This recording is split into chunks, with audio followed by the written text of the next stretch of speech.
Yonders.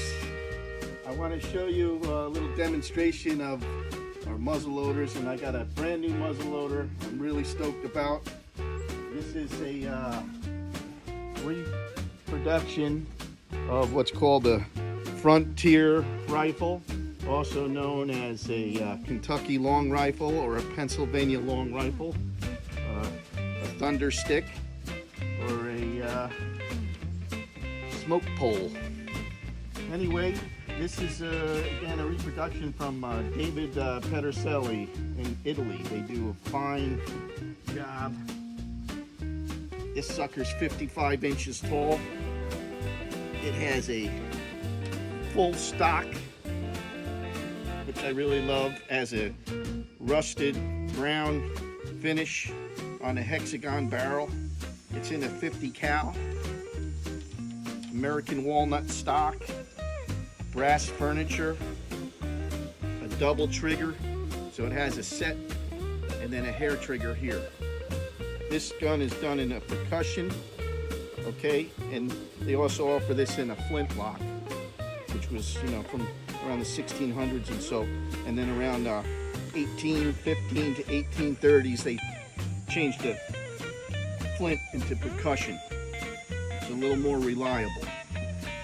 So anyway, I'm gonna make a video on loading and firing this gun, and this is gonna be my primary hunting gun this year. I'm dedicated to this, and we'll see what happens. Anyway, I want to show you a couple of other cool things I have.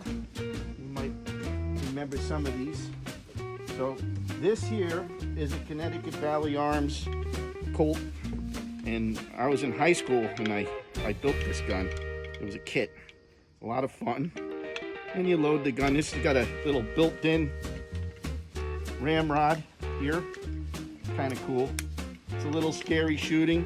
You have to pack the balls with grease, because God forbid if there's a flash, you have the potential of everything going off in your hand.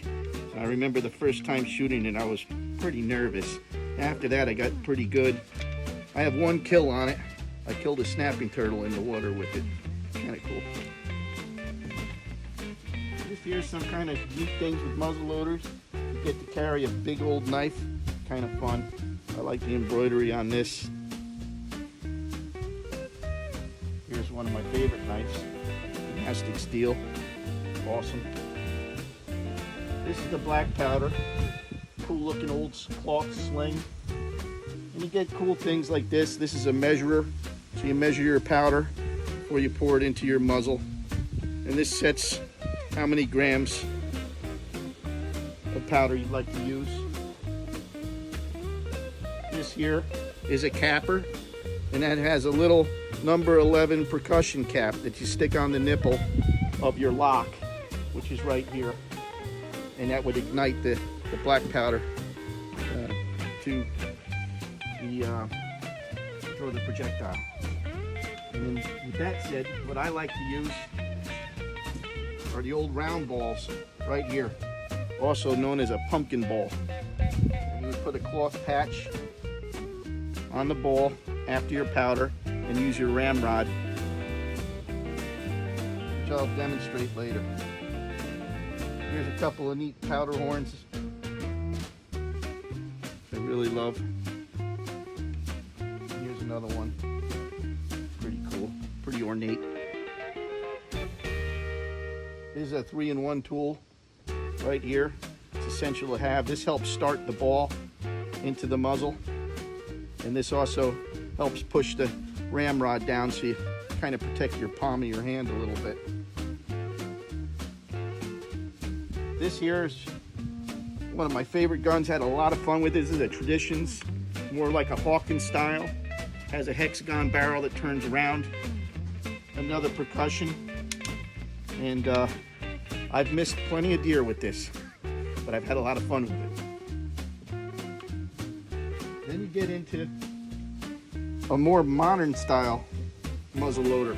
This is an inline gun, and you still load through the muzzle, but there's no lock to put the percussion cap. It's inline, meaning you put a 209, a shotgun primer, Everything is in line, and that goes here. When it's closed, it's completely sealed. Much more reliable gun, extremely accurate. And this we use I could use black powder, but I use these pellets. They're formed black powder, and you put that in along with your projectile, which basically is a Sabot slug, 50 cal. And this is more than capable of shooting 250 yards very accurately. Very good gun, and I've actually killed quite a few critters with this. So anyway, here it is, the new Haid Frontier gun.